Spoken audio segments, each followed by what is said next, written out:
Ok, né? Então, graças e paz aos irmãos e irmãs, amigos e amigas, em nome de Jesus, certo? Vamos abrir a palavra do Senhor em Mateus capítulo 4.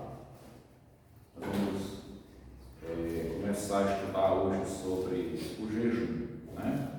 É uma das nossas lições, e aqui a gente vê na tentação de Jesus, né, a importância que o jejum tem como uma oportunidade da gente se preparar espiritualmente, se fortalecer, se aproximar mais de Deus e adquirir poder espiritual para a luta, né, que vier, né, a batalha de Deus. Então diz assim: a seguir foi Jesus levado pelo Espírito ao deserto para ser tentado pelo diabo.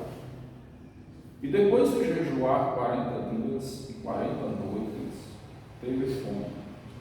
Então, o tentador, aproximando-se, lhe disse: se és filho de Deus, manda que estas pedras se transformem em pães.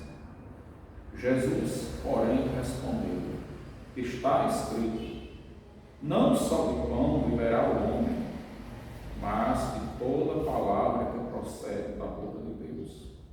Então, o diabo levou a cidade santa, colocou-o sobre o pináculo do templo e lhe disse: se és filho de Deus, atira-te abaixo, porque está escrito, aos seus anjos ordenará teu respeito, e te guarda, e eles te sustentarão as tuas mãos, para não tropeçares alguma pedra. Respondeu Jesus: também está escrito, não tentarás o Senhor teu Deus. Levou ainda o diabo a um monte muito alto, mostrou-lhe todos os reinos do mundo e a glória deles, e lhe disse: tudo isso te darei se prostrado me adorares. Então Jesus lhe ordenou: retira-te, Satanás, porque está escrito, ao Senhor teu Deus adorarás, e só a ele darás culto. Com isto o deixou o diabo, e eis que vieram anjos e o serviram. Então, vejam bem, eu queria trabalhar esse texto em 3 pontos que temos aqui, mostrando a importância do jejum, né, da ação cristã de jejuar, para nos quebrar nessas 3 áreas. O estudo anterior, que a gente falou sobre cura interior, né? Se a gente observar a maneira como a Bíblia nos ensina, como Jesus nos ensina a vivermos a vida cristã, a gente vai perceber que cada passo da vida cristã é uma cura atrás da outra. É uma ação do Senhor nos sarar por dentro, do Senhor nos fazer sermos saudáveis. O capítulo 4 começa mostrando, nos versículos 1 e 2, que Jesus ele foi levado pelo Espírito Santo ao deserto para ser tentado pelo diabo. Né? Diz assim: a seguir foi Jesus levado pelo Espírito ao deserto para ser tentado pelo diabo, e depois de jejuar 40 dias e 40 noites teve fome. O que acontece? Deus ele não nos priva, né, de sermos tentados, ele não nos priva do conflito. Ao contrário, o Senhor ele está o tempo todo nos colocando na zona do conflito. Só que Deus não faz isso de uma forma precipitada para nós. O Senhor, em cada desafio que Ele sabe que vem, porque assim, não é que Deus ele nos coloque para sofrermos a tentação como se Ele quisesse nos provocar isso. É porque Ele sabe que a tentação vai vir, Ele sabe que nós estamos numa guerra, que o maligno ele vai perseguir. Então o que Deus faz? Deus nos leva a situações da gente aprender a se preparar espiritualmente para resistir a essa luta que nós temos contra a nossa alma. E nessas lutas que nós vamos passando, Deus vai sempre nos dando a oportunidade de crescermos, de aprendermos mais e de melhorarmos a ponto de nós adquirirmos uma maturidade, uma experiência espiritual para estarmos sempre prontos para vencermos o diabo. Então Deus nos leva, só que Ele nos leva a determinadas situações estando conosco para nos preparar. Não é aquela situação de levar assim para jogar e deixar aí você arriscadamente, né, precipitadamente sofrer todos os riscos. Não, o Senhor vai estar comigo. Então o que acontece? Deus sabia que dali a 40 dias o diabo vinha para fazer talvez a maior tentação que ele já tinha feito. Essa daqui era muito maior do que a tentação que aconteceu lá com Adão e Eva. Essa aqui era muito maior do que as outras tentações que o diabo tinha investido em reis, em profetas, em homens e mulheres de Deus. Essa daqui era a pior de todas as tentações, talvez, que o diabo tenha feito na história da Bíblia, né? Porque ela tinha por finalidade fazer fracassar toda a obra de Cristo. E fracassando a obra de Cristo, fracassaria o plano de Deus para a salvação de homens e mulheres. Fracassaria o plano de Deus para a igreja. Então essa era a investida. Então, sendo que Deus conhecia o que o diabo estava ali planejando, o Espírito ele impele Jesus. Tem uma versão, um outro texto, né, que esse aqui está nos Evangelhos Sinóticos, eu li o capítulo 4, mas também você vai encontrar ele em Marcos, capítulo 1, versículos de 12 e 13, e também Lucas, capítulo 4, versículo de 1 a 13. Então, o que acontece? No outro evangelista vai dizer que ele foi impelido pelo Espírito. Se a palavra impelir significa obrigar, forçar. E há certas situações nas nossas vidas que às vezes nós estamos muito acomodados e quando percebemos que vamos sofrer alguma coisa numa batalha espiritual que tem algum desafio, nós não queremos ir. Às vezes a gente sabe que ele vai trazer um crescimento, ele vai trazer uma aproximação com Deus, mas por a gente saber que tem uma lutazinha, a gente fica na zona de conforto, de comodismo, e vai levando aquilo ali com uma certa tolerância que não deveríamos ter, né? Ou seja, tolerando alguma coisa que precisa mudar, mas a gente fica naquele comodismo. Então é necessário muitas vezes que o Espírito ele venha nos impelir, que ele obrigue uma certa situação, que ele nos leve com pouca força, né? Nos dê aquele empurrãozinho para frente, para a gente poder enfrentar aquela situação, não ter como voltar atrás mesmo, e aí Deus produziu o nosso crescimento. Então, na questão do jejum, o que foi importante aqui para Jesus? Jesus, ele era 100% Deus, 100% homem, né? Então, como homem, ele estava sujeito a todas as coisas, ele nunca pecou, nunca cometeu pecado, mas o diabo sabia que a natureza humana de Jesus, com a diferença do pecado, nós somos pecadores e Jesus não tinha pecado, mas a natureza humana de Jesus tinha as fraquezas humanas que nós temos. Jesus sentia cansaço, Jesus sentia fome, Jesus tinha sono, também tinha as limitações. E o diabo sabia que ao final de 40 dias e 40 noites, Jesus estava cansado, Jesus estava com fome, né? Jesus estava fisicamente fraco, mas espiritualmente mais forte, como homem também, né? Porque como Deus, ele não tem variação nisso aí. Então o que acontece? O diabo chega e ele faz a sua primeira investida, que o jejum vai ter sua importância aqui. O que acontece? O jejum, ele tem o poder de nos dar uma comunhão tão grande com Deus, que ele faz com que as nossas dúvidas desapareçam. Ele chega para Jesus e diz assim: olha, se tu és filho de Deus, mande que essas pedras se transformem em pães. Então, o que o diabo vai tentar mexer ali? Eu entendo, né? Ele chega muitas vezes para tentar mexer com as nossas convicções. A gente falou no estudo anterior sobre enfermidades da alma, né? As enfermidades da alma, elas entram muito nas pessoas que têm uma estrutura interior fragilizada. Existem pessoas que interiormente elas são mais fortes. E existem pessoas que elas têm uma estrutura emocional mais fragilizada.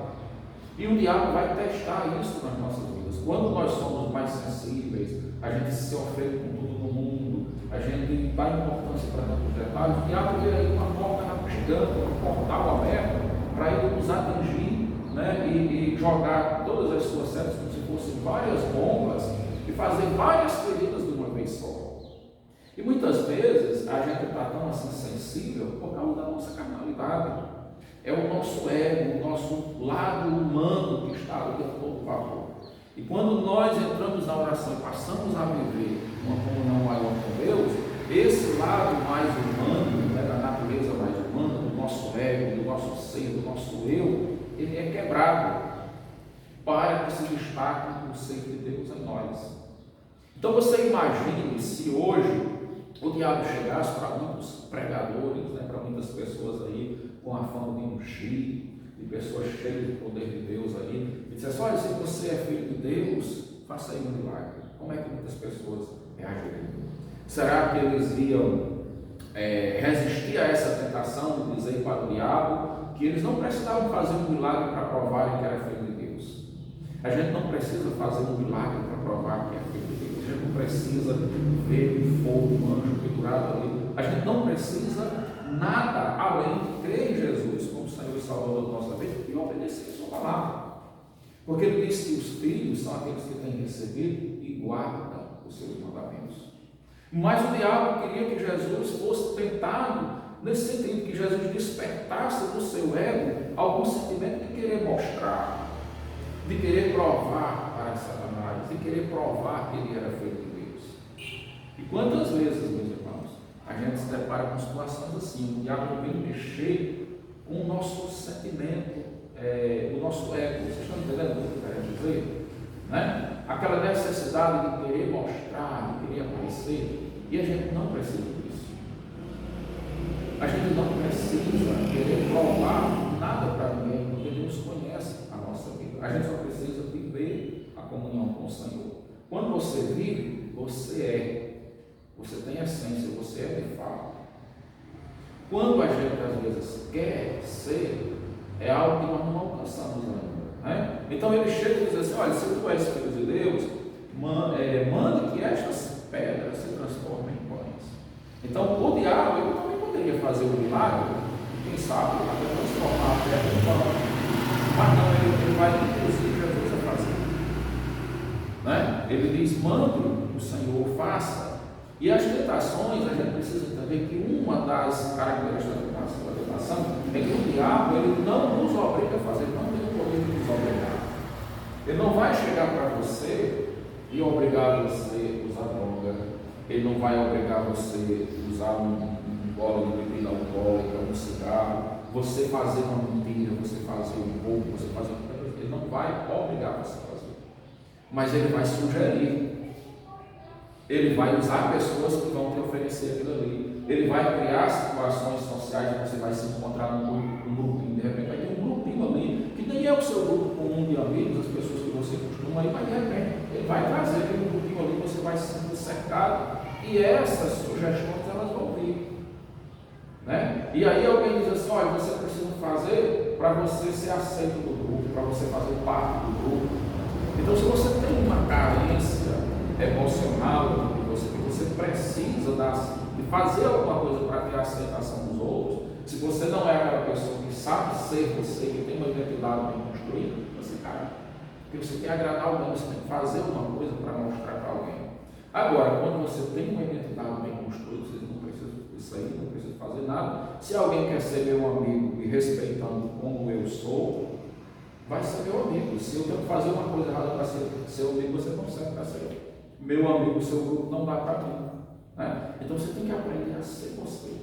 Se alguém sabe caminhar com você, lhe respeitando a sua fé, né? E contribuindo para que você seja cada vez um cristão mais forte, essa pessoa dá certo para ser seu amigo. Se não dá, não tem medo de caminhar sozinho, porque você não está sozinho. Você está com o Senhor. Lá na frente vai botar as pessoas certas para serem seus amigos, né? Então o que o diabo fez? O diabo sugeriu. E a tentação é isso, ele não tem o poder de nos obrigar. A gente viu que no caso da possessão, né, quando o diabo está dentro da pessoa, ele domina, ele vai lá e obriga a pessoa. A gente falou de quem? Do gadareno nesses estudos aí, né? O gadareno, o demônio fazia ele se cortar, né, com alguns objetos cortantes, o demônio levava ele para o sepulcro, ele talvez desejasse estar com a sua família em casa, mas ele morava no cemitério. Então, o diabo levava ele a fazer aquilo ali. Mas a pessoa que serve a Jesus, ela tem o Espírito Santo dentro dela. O Espírito Santo mora na nossa vida. E o Espírito Santo, ele vai sempre acender uma luzinha e nos dar discernimento para a gente entender o que é certo e o que é errado. Porém, o diabo mesmo se vai tentar aqueles que têm o Espírito Santo. Você vê a ousadia, quem é Jesus? Jesus é Deus, né? Jesus é Deus, e o diabo tentou a Deus, porque o diabo sabia que Jesus, como Deus, também era homem, e na parte de homem, ele viu o quê? Uma possível fragilidade para ele agir. Então ele não respeita ninguém. Pode ser a criança da igreja, pode ser o adolescente, o jovem, o idoso, o pastor, a esposa, o filho, os membros, os congregados, os visitantes. Ele vai tentar todo mundo. Mas a palavra de Deus, ela vem para nos preparar, né? Então, o jejum, ele dá essa oportunidade de você meditar na palavra de Deus, você conhecer, você ter um momento mais particular com Deus e você se encher da presença de Deus. Então, ele vai aproveitar uma segunda questão aí, é que ele vai se aproveitar de uma necessidade sua. Nada mais lógico para um ser humano que passou 40 dias e 40 noites sem se alimentar, nada mais lógico do que alguém oferecer pão. Era a primeira tentação que ele tinha que oferecer, né? Então veja que o diabo, ele tem também uma certa inteligência, ele sabe como trabalhar. Ele não foi oferecer uma coisa lá de outro lugar que está distante da realidade de Jesus. Então muitas vezes ele parte, né? Porque o mundo espiritual nos conhece também, o mal ele nos observa. Onde nós estamos, existem espíritos do bem e espíritos do mal, né? Existem os espíritos celestes, os anjos de Deus, que estão conosco aqui, mas a Bíblia diz que o inimigo está também ao redor. Então ele sabia que Jesus estava jejuando, que Jesus estava com fome ali. E aí a Bíblia diz que ele oferece pão a Jesus. Você já pensou que o diabo, ele sabe quais são algumas necessidades que nós temos? Então ele começa trabalhando aqui, o ego, né? Estou usando o ego, porque eu uso uma linguagem humana, que Jesus não tinha o ego, Jesus foi sempre submisso a Deus, mas essa linguagem do ego é mais para nós mesmos, né? Para nós. Ele começa trabalhando o ego nas necessidades físicas. Então, quais são as nossas necessidades físicas? Muitas pessoas têm uma insegurança muito grande, uma preocupação excessiva com roupa, com calçados, né? Com o tipo de alimentação. E a gente não deve se preocupar muito com isso, porque Jesus é Deus que cuida de tudo. Então, o que acontece? Havia uma necessidade física. E aí Jesus diz assim, Jesus, porém, respondeu, que está escrito, não só de pão viverá o homem, mas de toda palavra que procede da boca de Deus. Alguém que passou 40 dias e 40 noites e sobreviveu, né? Resistiu ali, porque estava o poder de Deus, o Espírito de Deus, a unção do Senhor estava sobre ele, sabia que não era um pedaço de pão ali, naquele momento, para atender a voz do diabo, que ia suprir a sua necessidade, que ia resolver isso. Ele sabia a destruição que ia causar, ele não precisava fazer aquele milagre ali, não precisava daquele pão também naquele momento, porque ele vivia pela palavra de Deus. Então, quando Jesus fez isso, Jesus atacou na base exatamente a raiz da tentação do diabo e Jesus rejeitou, resistiu ao diabo. Aí a gente vai ver a importância que Pedro dá, né, na sua carta lá, quando ele diz no capítulo 5, se eu não me engano é o versículo de número 8 ou 9, que ele diz assim, mas resistir ao diabo e ele fugirá de vós. Então Jesus começa aqui dá o seu primeiro passo, resiste à primeira tentação. Só que o diabo, ele é insistente, né? Ele procurou, o Pedro mesmo vai dizer que ele anda procurando, anda em derredor como um leão que ruge, procurando alguém para derrubar. Ele procura oportunidades. Então aqui Jesus fechou a porta. Ele viu que nessa área física era a aparente área mais frágil de Jesus. Então o diabo vai olhar isso. Qual é a sua aparente área mais frágil?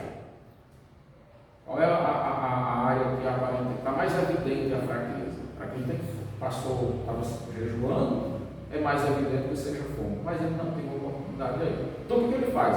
Ele não perde tempo, ele passa para uma segunda área e aí diz assim: então o diabo levou a cidade santa, colocou-o sobre o pináculo do templo e lhe disse: se és filho de Deus, atira-te abaixo, porque está escrito: aos seus anjos ordenarás a teu respeito de guarda, e eles te sustentarão nas tuas mãos, para não tropeçares na última pedra. Respondeu Jesus: também está escrito: não tentarás o Senhor teu Deus. Não é? Então veja agora, o diabo vai partir para a necessidade, o ego da confiança, da fé de Jesus. Se Jesus realmente confiava, né? Às vezes o diabo desafia isso, se você realmente tem confiança naquilo que você prega, naquilo que você aprendeu. Então ele vai provar as convicções agora, as convicções de fé. O quanto Jesus confiava na autoridade da palavra. Então, o ego relacionado a essa confiança. Qual é a firmeza que eu tenho dentro de mim? Qual é a convicção que eu tenho da palavra? Porque muitas vezes o diabo pergunta assim: olha, você se converteu? Será que você realmente é um crente? Né? Será que você realmente está perdoado? Será que realmente Deus lhe aceitou como filho e ele é seu pai? E aí você tem as convicções da palavra, porque a Bíblia diz que se eu me arrependo dos meus pecados e confesso, o Senhor me perdoa. Então eu tenho a palavra de Deus que diz que Ele me perdoou, e vou ter a tentação do diabo, que às vezes diz: você não foi perdoado, será que você foi perdoado? Não tem que colocar. Então, se eu tenho uma comunhão com Deus, que aí entra o jejum, a oração, a leitura da palavra, está com o nosso espírito aberto para receber a administração do Senhor, vai gerar essa convicção dentro de nós. Como eu tenho recebido? Então o diabo ele quer saber como Jesus recebia essa palavra. Olha, pule aqui e tal, porque está escrito: você vai pular e os anjos vão me proteger. Né? Está escrito lá: você não vai tropeçar. E aí Jesus mais uma vez é tentado a fazer alguma coisa para provar que ele confiava na palavra do Pai. Certo?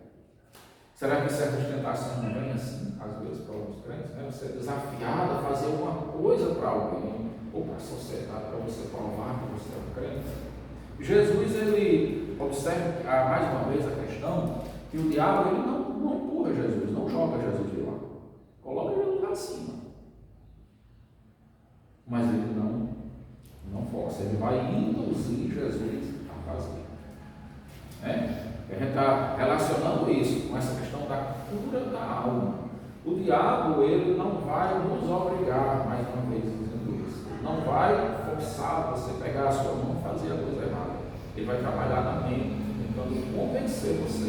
E o Espírito Santo também trabalha na nossa mente, para nos convencer. Né? Lá em João, no capítulo 16, versículo 8, assim: quando ele vier, convencerá o homem do pecado, da justiça e do juízo.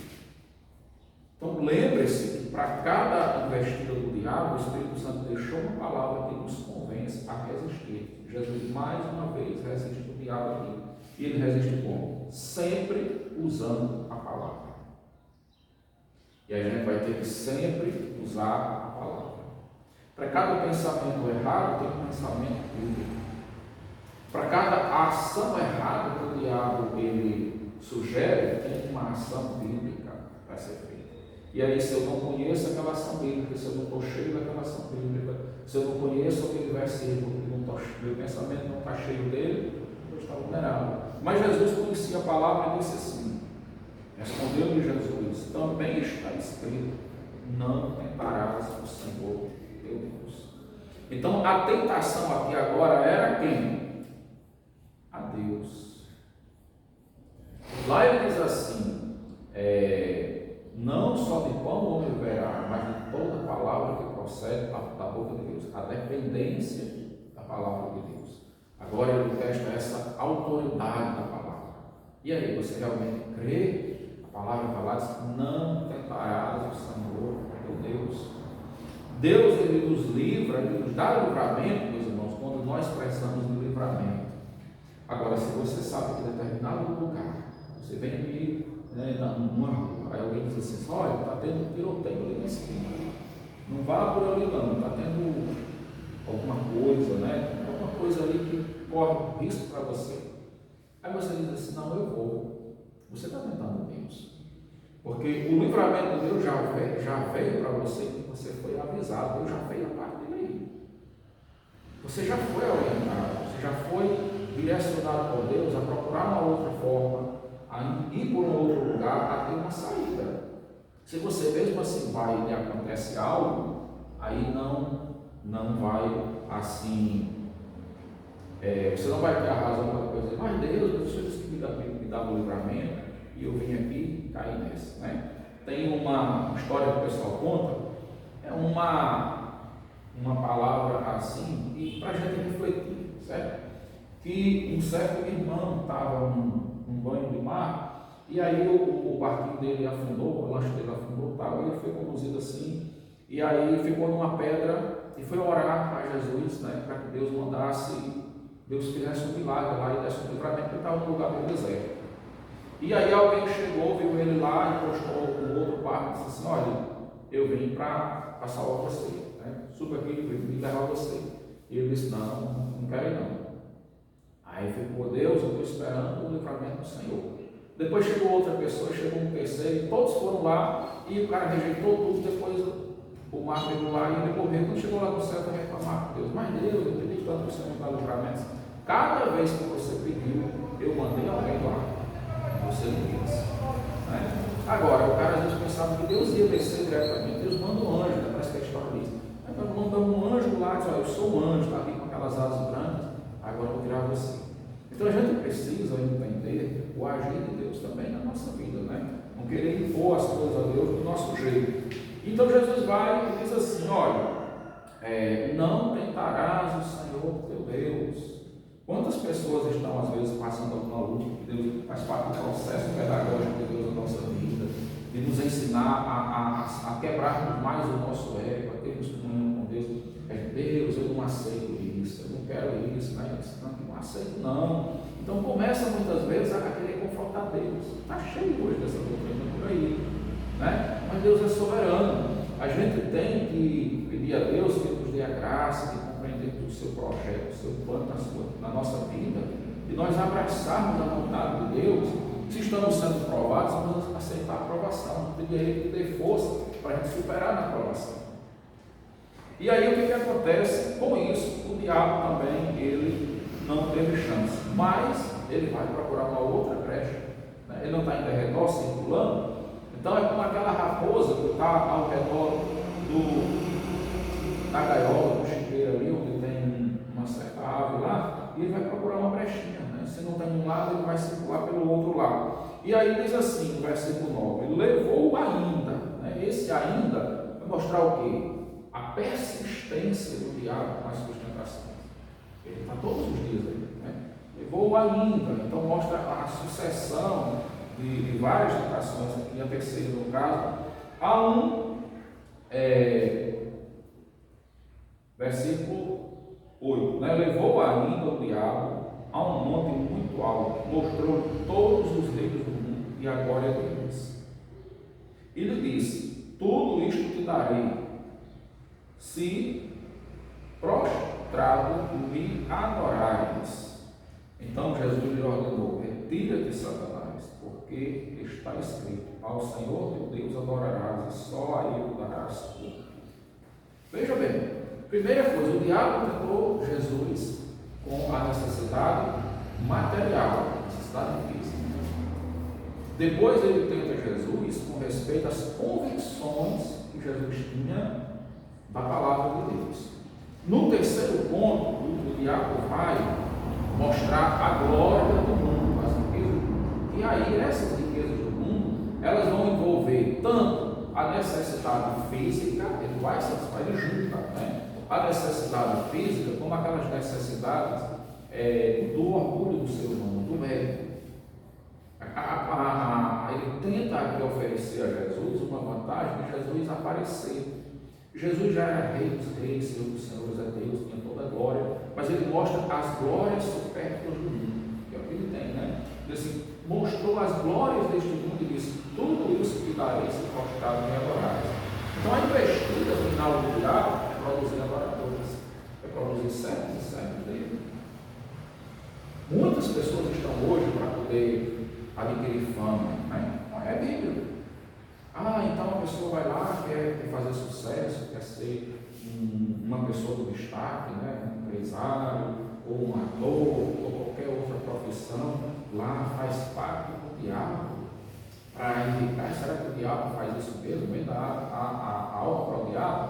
A Bíblia diz que tudo isso aqui foi entregue a ele. Diz assim: tudo isso te darei, que foi entregue a ele. O diabo está tendo isso nesse mundo, por um tempo está nas mãos dele, e ele dá sim, em troca de adoração, em troca da alma, da sua alma, né? Da alma de quem fizer isso. Então ele chega para Jesus e diz assim: olha, aqui estão as glórias desse mundo, os reinos desse mundo, e tudo isso te darei se prostrado e adorares. Já pensou, irmãos?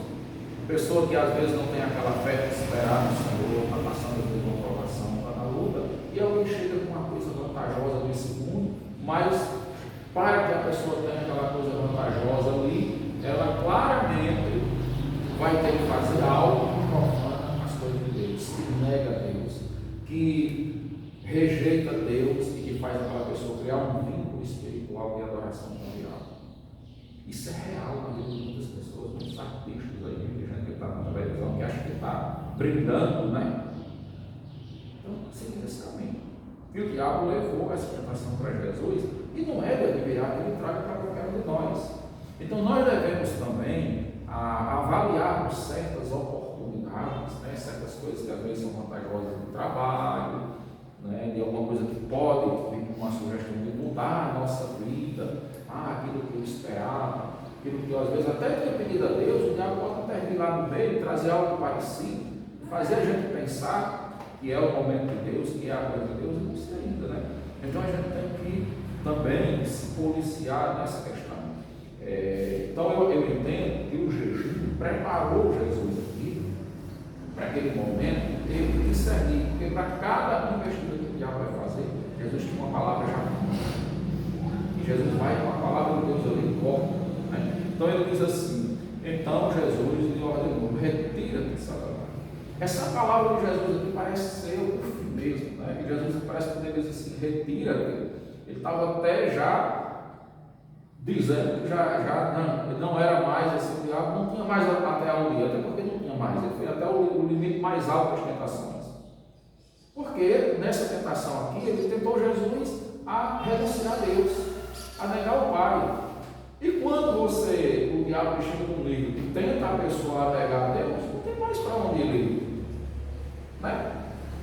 Não tem mais brecha para outra tentação, porque o final de tudo é isso, é afastar a pessoa de Deus. Então, se ele pedir aquela oração, aí Jesus vai dizer assim: retira-te, agora é o fim, chega, não tem mais, retira-te, Satanás, porque está escrito: ao Senhor teu Deus adorarás e só a Ele darás culto. Com isto, o deixou o diabo, e eis que ele vieram anjos, isso aqui, certo? Então, aquilo que Pedro diz: resistir ao diabo e ele fugirá de vós, você vê que chegou esse momento e o diabo realmente se afastou, saiu. Você tem a autoridade de resistir. Então aqui a gente quer deixar essa palavra mostrando a importância do jejum. Por que Jesus passou 40 dias e 40 noites jejuando? Porque Jesus, nesse momento, ele pudesse repreender o diabo mesmo, vencer. E a Bíblia diz que depois os anjos vêm e o servem. Aquele pão que Jesus precisava, né, para se alimentar, para se fortalecer, chegou agora trazido pelos anjos. Que o Senhor nos abençoe.